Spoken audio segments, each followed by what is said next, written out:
And when I think about the who is important to me, I've been thinking about this a lot lately. I went to Africa this past December, and I visited friends from college who lived there. And the first thing they said was, welcome home. And I was, maybe because it was 24 hours of travel, I was like, oh, thank you so much. I felt it. And I think my ancestors that I'll never know are who are important to me. I'm a descendant of enslaved people here in America, and it's remarkable that I'm still walking this earth, considering all that my people who had to go through so much, survived. So I can sit here and actually be in this conversation with you.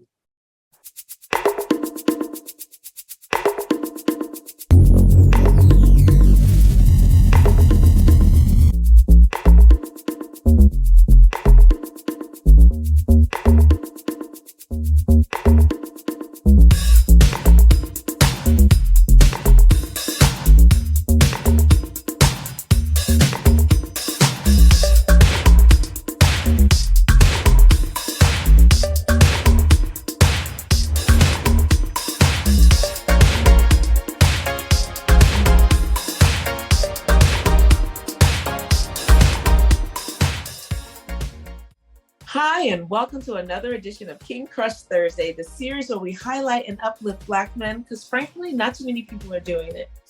My name is Val Gay, and I'm super excited about this brother today.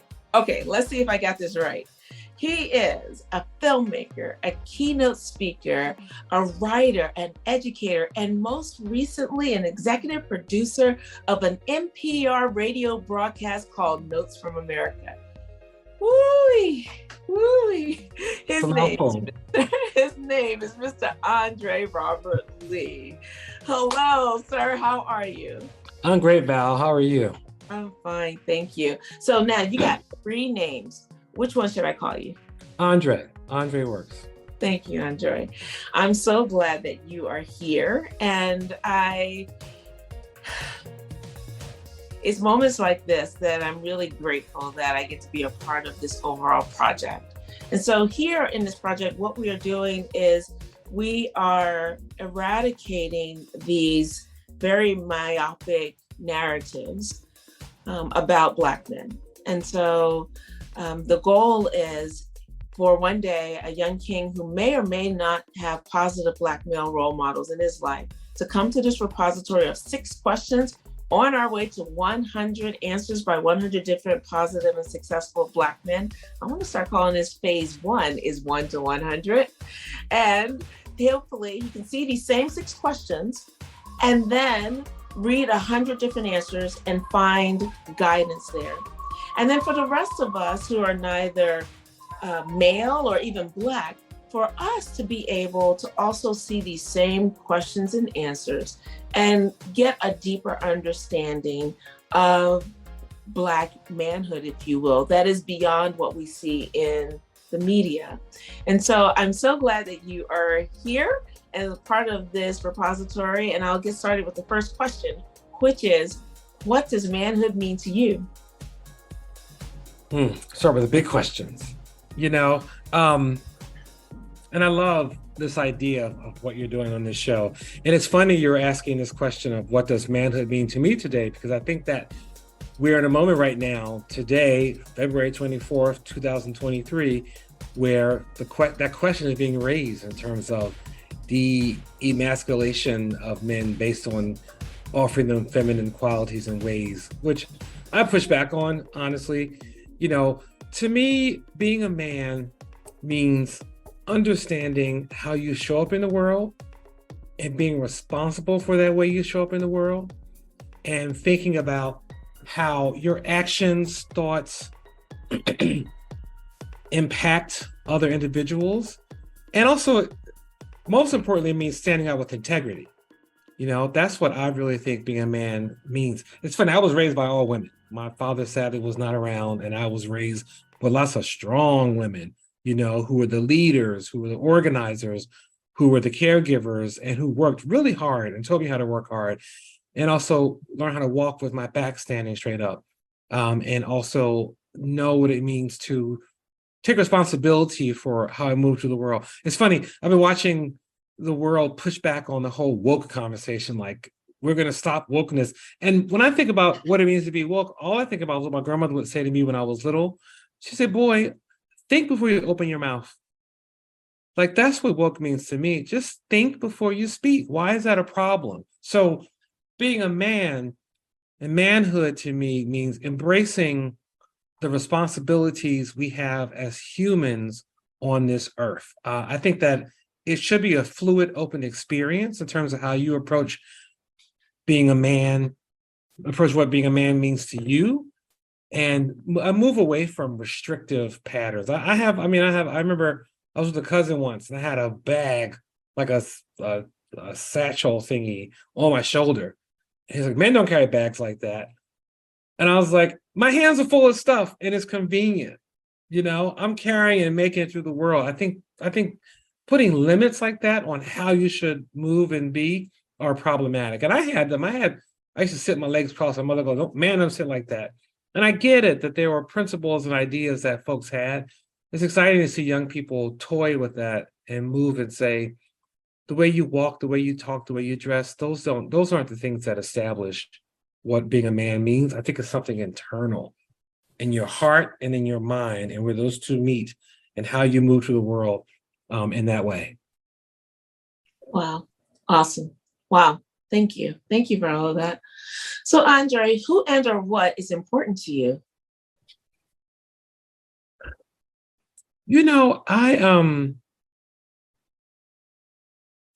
I think I'll go with the what and do a little bit of who also. I think the what that's important to me is I've dedicated my whole life to making the world a better place. And the what behind that is, at an early age, I start seeing things were unfair and everyone didn't have the same access. And I begin to think, how can I affect and change that? When I was little, folks said, what do you do when you grow up? And I said, I want to change the world. And I didn't know what that meant, but I've worked and I've formulated a career that helps me to do that. So what's important to me is equity. Everyone should feel that they have the opportunity to do whatever they want to do in the world, as long as you ain't hurting nobody. You should be able to pursue your interests, your likes, your desires, your dreams, and have a chance to try and do that. I just really believe in that at the bottom of my soul. Like it's just a part of me, believing in that possibility. And when I think about the who is important to me, I've been thinking about this a lot lately. I went to Africa this past December, and I visited friends from college who lived there. And the first thing they said was, welcome home. And I was, maybe because it was 24 hours of travel, I was like, oh, thank you so much. I felt it, And I think my ancestors that I'll never know are who are important to me.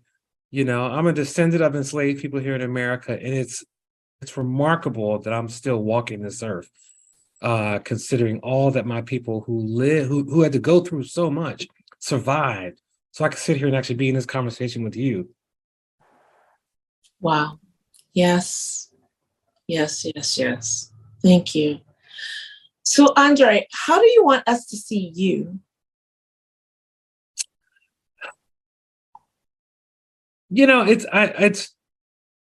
I think about this one also. And whenever someone says, well, André, what are you? I say, well, I'm André. Let's start there. And then we can add the adjectives and the qualifiers and the quantifiers and the definitions and the categories, So I want someone to see me as someone that's open, that's interested. I'm a curious person. Erudite is the word that comes to mind. I've always been a little intellectual, reading every little thing I possibly can. And I want someone to come and get to know me, have a relationship with me before they make a decision about who I am. I'm a Black man, I'm a gay man, I'm an educated man, I'm a nice man, I'm a friendly man, I'm a sort of athletic man. Like I have so many different qualities that make me up. I want someone to get close and see who I am before they make a decision about who I am. Got it. Awesome. Thank you. Thank you so much. So André, question 4 is, what is your epic dream? Oh boy. That's so funny. If you asked me this 2 years ago, I would have talked about making this Bayard Rustin movie. And I was racing with it. I've been working on it.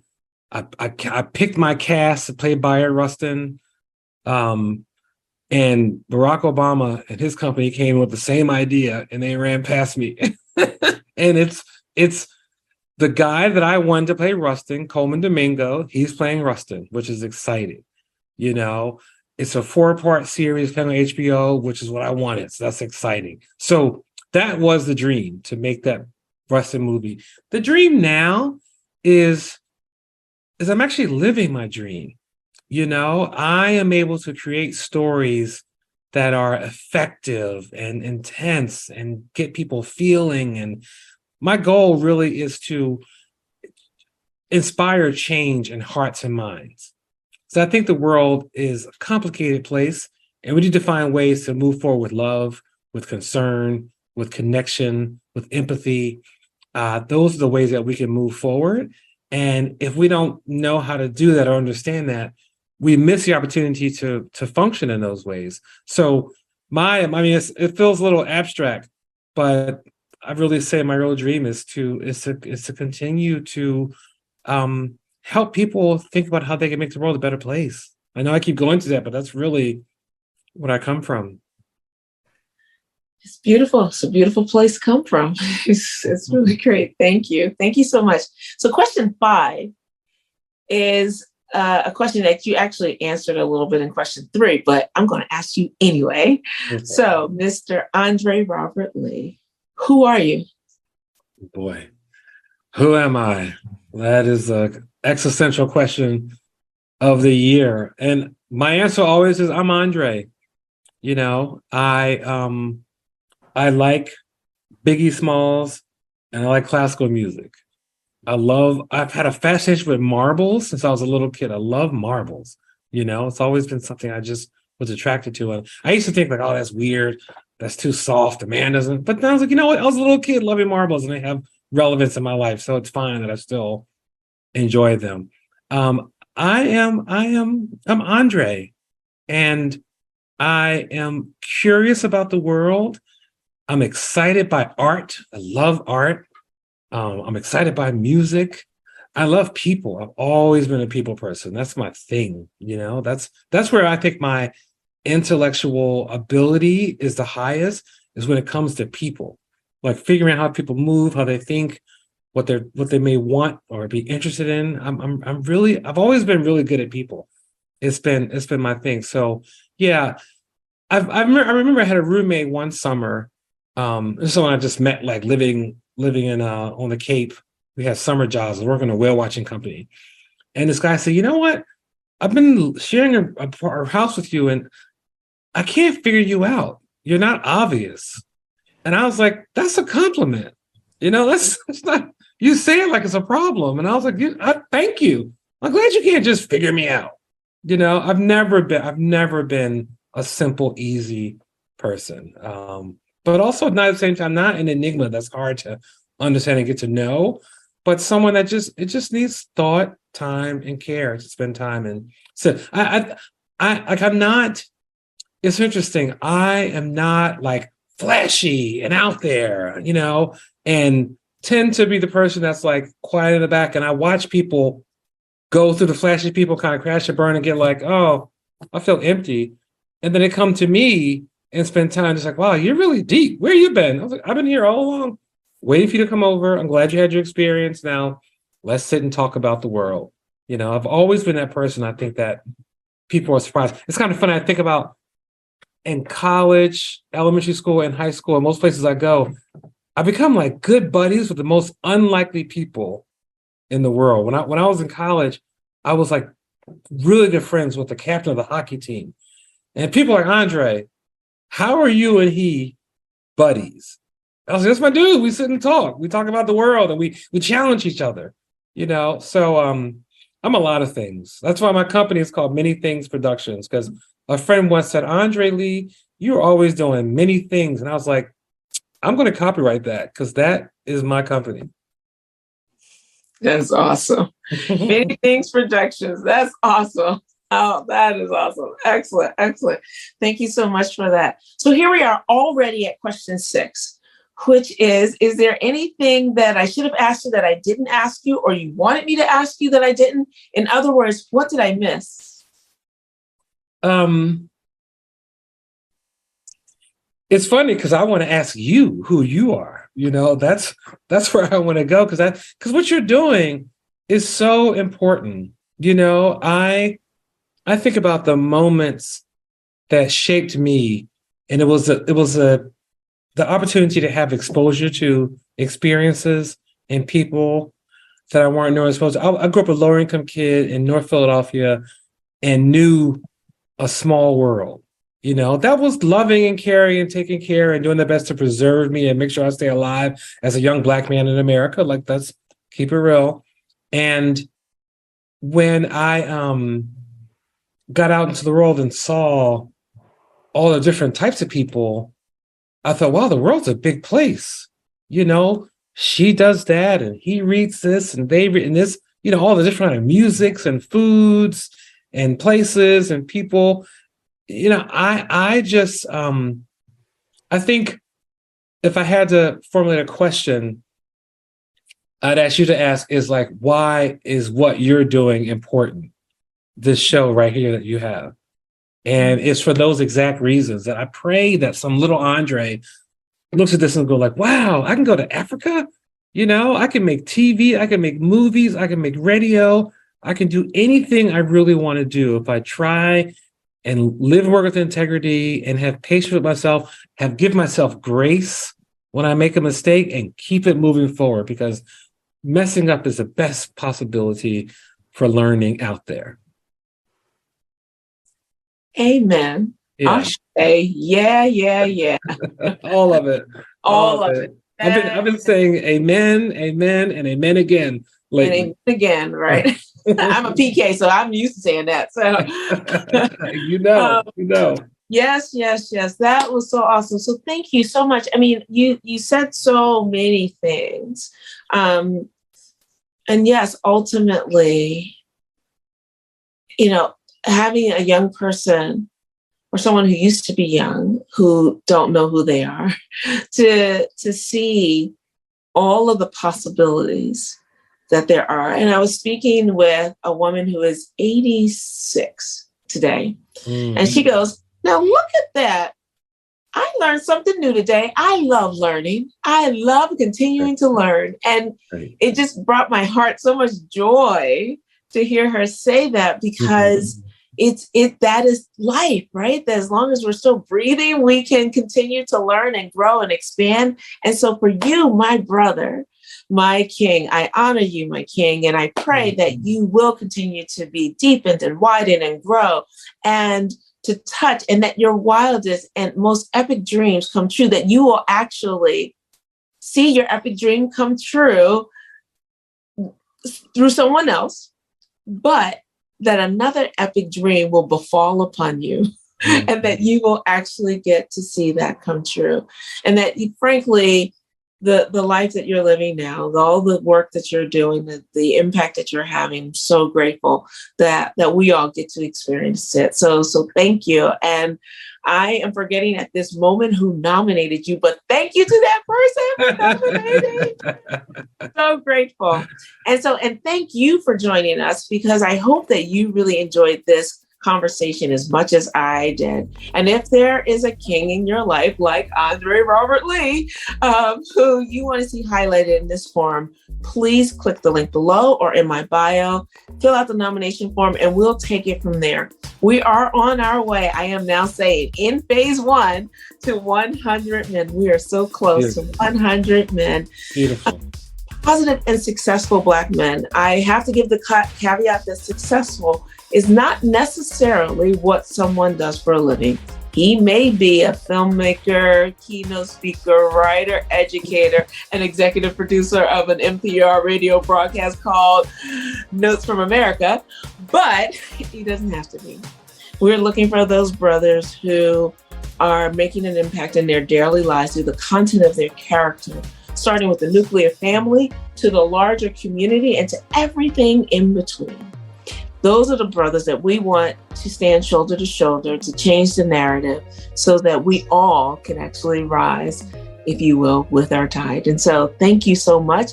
In the meantime, please come back next week for another amazing king. And remember to spread love and have a great day. Thank you so much. And Andre, that was so awesome. Thank you so much. My pleasure. Thanks for having me. Absolutely.